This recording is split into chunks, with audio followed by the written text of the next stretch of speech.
Welcome to GK land. दोस्तों, हमारा आज का टॉपिक है बौद्ध धर्म हिस्ट्री से। बौद्ध धर्म के संस्थापक गौतम बुद्ध थे। इन्हें एशिया का ज्योतिपुंज लाइट ऑफ एशिया कहा जाता है। बुद्ध के जीवन से संबंधित कुछ प्रतीक हैं, घटना और उनके प्रतीक चिन्ह। जन्म का था कमल एवं सांड। गृह त्याग का प्रतीक था घोड़ा। ज्ञान का प्रतीक था पीपल का वृक्ष या उसी को कहते हैं बोधि वृक्ष। निर्वाण का प्रतीक था पद चिन्ह और मृत्यु का था स्तूप जो जगह जगह हमें मिलते हैं। फिर आता है कि गौतम बुद्ध का जन्म कहाँ हुआ, तो 563 ईसा पूर्व में कपिलवस्तु के लुम्बिनी नामक स्थान पर हुआ था। गौतम बुद्ध के पिता शुद्धोधन थे जो कि शाक्य गण के मुखिया थे। गौतम बुद्ध की माता माया देवी, इनकी मृत्यु इनके जन्म के 7वें दिन ही हो गई थी। इनका जो लालन पालन है वो प्रजापति गौतमी ने किया और यहीं से इन्हें गौतम नाम मिला। गौतम बुद्ध के जो बचपन का रियल नेम था वो था सिद्धार्थ, और गौतम बुद्ध का जो विवाह हुआ था वो 16 वर्ष की आयु में ही यशोधरा के साथ संपन्न हो गया था। गौतम बुद्ध का जो पुत्र था वो राहुल था। और सिद्धार्थ जब कपिलवस्तु की सैर पर निकले थे और उन्होंने देखा था 4 दृश्यों को क्रमशः देखा था। पहले एक बूढ़ा व्यक्ति दिखा, फिर एक बीमार व्यक्ति, उसके बाद उन्होंने एक शव देखा और आखिरी में एक सन्यासी देखा जो कि बहुत ही स्वस्थ था। और उन्होंने सोचा भाई ऐसे ही जीवन जीना चाहिए, ठीक है।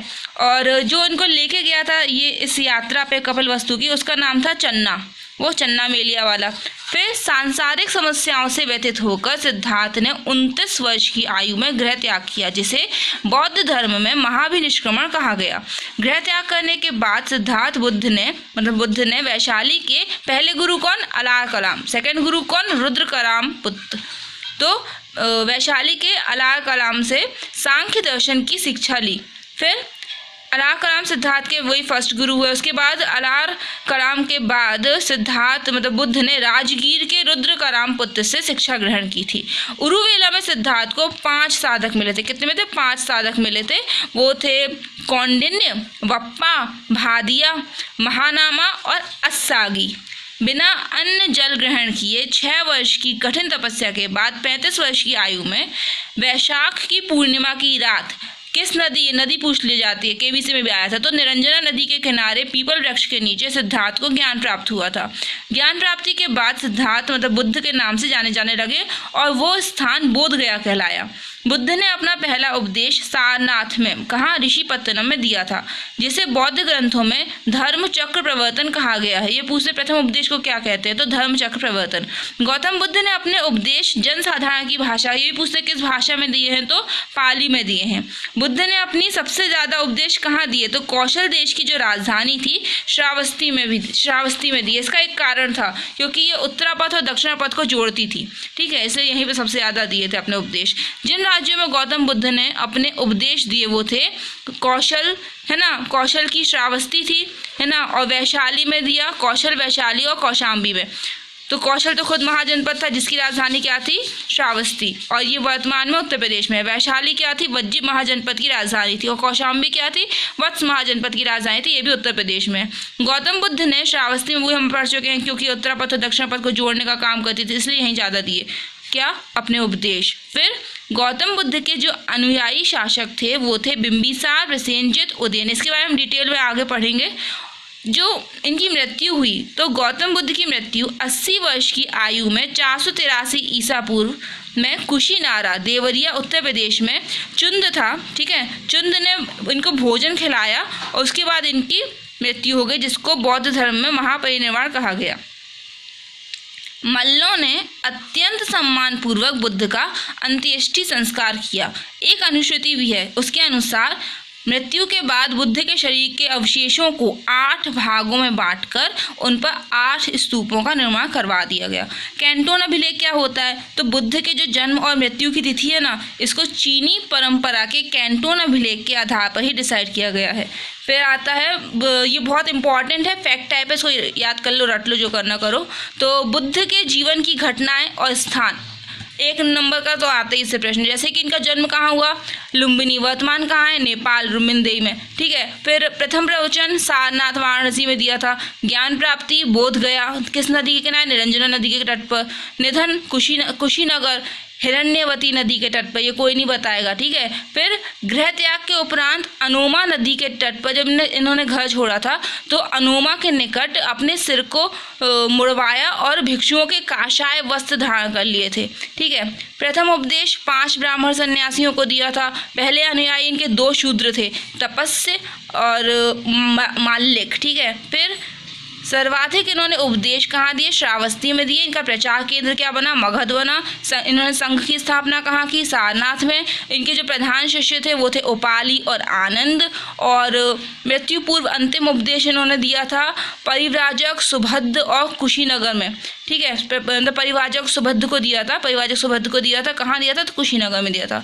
फिर बुद्ध का जो पंचशील सिद्धांत है, ये आया हुआ प्रश्न है, तो कहाँ से लिया है? तो छांदोग्य उपनिषद में इसका बुद्ध के पंचशील सिद्धांत का वर्णन मिलता है।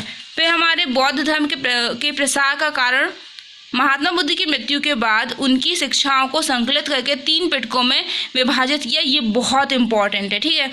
सूत्र पिटक, विनय पिटक और अभिधम्म पिटक। तो सूत्र पिटक या सूत्र पिटक ये पिटकों में सबसे बड़ा है, विनय पिटक सबसे छोटा और अभिधम्म मध्यम है, बीच का।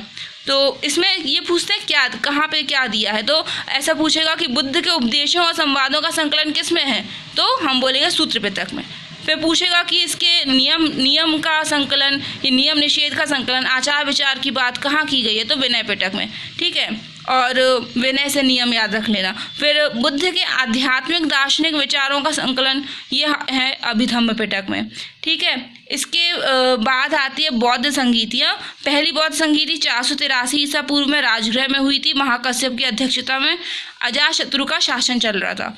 दूसरी 383 ईसा पूर्व में वैशाली में हुई थी, साबक मीर या सभा कमीर और कालाशोक के समय में हुआ था, ठीक है। फिर तृतीय 250 ईसा पूर्व में पाटलिपुत्र में हुई थी और मोगलीपुत्र तिस्तिस के अध्यक्ष थे। अशोक का भैया शासन चल रहा था। उसके बाद चौथी हुई थी प्रथम सदी मतलब ईसा पूर्व में। कहाँ हुई थी? जगह पूछते हैं तो कुंडलवन कश्मीर में हुई थी। वसुमित्र की अध्यक्षता थी और कनिष्क का शासन चल रहा था। इसके बाद हम पढ़ते हैं क्या कि बौद्ध धर्म के त्रिपिटकों की भाषा क्या है? पाली है। बौद्ध धर्म मूलतः अनीश्वरवादी है, इसमें आत्मा की परिकल्पना भी नहीं है, ठीक है। बौद्ध धर्म में पुनर्जन्म को मानते हैं। तृष्णा को क्षीण हो जाने, जब आपकी तृष्णा, लालसा, लालच ये सब क्षीण हो जाए ना, उस अवस्था को ही बुद्ध में निर्वाण कहा गया है। बुद्ध ने कहा है कि विश्व जो है वो दुखों से भरा है, लेकिन इस सिद्धांत को बुद्ध ने कहाँ से लिया है? तो उन्होंने लिया है उपनिषदों से। फिर आता है कि गौतम बुद्ध के अनुयायी जो थे वो 2 भागों में बटे हुए थे। एक कहलाते थे भिक्षुक, एक कहलाते थे उपासक। तो भिक्षुक कौन होते थे? बौद्ध धर्म के प्रचार के लिए जिन्होंने संन्यास ग्रहण किया है वो भिक्षुक कहलाते थे, लेकिन जो उपासक थे वो गृहस्थ जीवन व्यतीत करते हुए बौद्ध धर्म अपनाने वालों को उपासक कहा गया है। बौद्ध संघ में सम्मिलित होने के लिए न्यूनतम आयु सीमा कितनी थी? 15 साल थी।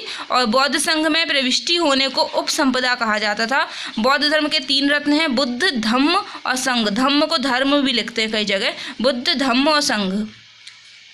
चतुर्थ बौद्ध संगीति के बाद बौद्ध धर्म 2 भागों में बट गया था, हीनयान, महायान, ठीक है। ये मेंस का एक आंसर राइटिंग जैसा हो सकता है। तो हीनयान महायान के बारे में लिखो। तो हीनयान का आदर्श अरहत पद को प्राप्त करना था, ठीक है। और महायान का था, महायान संप्रदाय का आदर्श बोधिसत्व था। इनका आदर्श पूछ लेते हैं, इनका अरहत पद, इनका बोधिसत्व। अरहत और बोधिसत्व है क्या चीज़? तो जो व्यक्ति अपनी साधना से निर्वाण की प्राप्ति करते हैं उन्हें ही अरहत कहा जाता है। और बोधिसत्व दूसरे के कल्याण को प्राथमिकता देते हुए अपने निर्वाण मतलब मृत्यु में लेट करते हैं, विलम्ब करते हैं, भैया अभी हमें और जी लें तो ताकि हम दूसरे का भला कर सकें। ऐसे राजा लोग कहते थे। फिर बौद्ध धर्म के महायान संप्रदाय का जो उदय हुआ है उस पर बौद्ध धर्म का जो पुराना धर्म था क्या था? शुद्धचारी मतलब प्यूरिटन संप्रदाय, वो ही हीनयान कहलाने लगा। और जो थोड़ा नियम कानून तोड़ने लग गए, विलासितापूर्ण जीवन जीने लग गए, वो महायान में आ गए। कनिष्क, अब ये इम्पॉर्टेंट है, ठीक है। कनिष्क महायान संप्रदाय का संरक्षक था, मतलब बौद्ध धर्म को मानता था। हर्षवर्धन चीनी यात्री जो था ना, कौन था? ह्वेनसांग। कब से कब तक? 636 से 645 ईस्वी तक। इसके प्रभाव में आकर कि भैया बौद्ध धर्म बहुत अच्छा होता है, तो उसने हर्ष ने क्या किया कि महायान के सिद्धांतों के प्रचार हेतु कन्नौज में एक विशाल सम्मेलन किया। ठीक है, इसके समय में जो वो हुई थी ना अपनी बौद्ध संगीति वही, और तो हर्षवर्धन भी बौद्ध को मानता था, बौद्ध धर्म के महायान संप्रदाय का संरक्षक बन गया था। फिर अशोक के बारे में सभी को पता है क्या कि अपने राज्याभिषेक के 8वें वर्ष जब 261 ईसा पूर्व में अशोक ने कलिंग पर आक्रमण किया था और जीत गया था, जिसमें हुए भयंकर नरसंहार से अशोक का हृदय परिवर्तन हुआ और इसी के बाद कलिंग युद्ध के परिणाम स्वरूप अशोक बौद्ध हो गया। फिर बिंबिसार, ये हर्यक वंश के संस्थापक हैं जो कि बौद्ध धर्म को मानते थे। 544 ईसा पूर्व से 492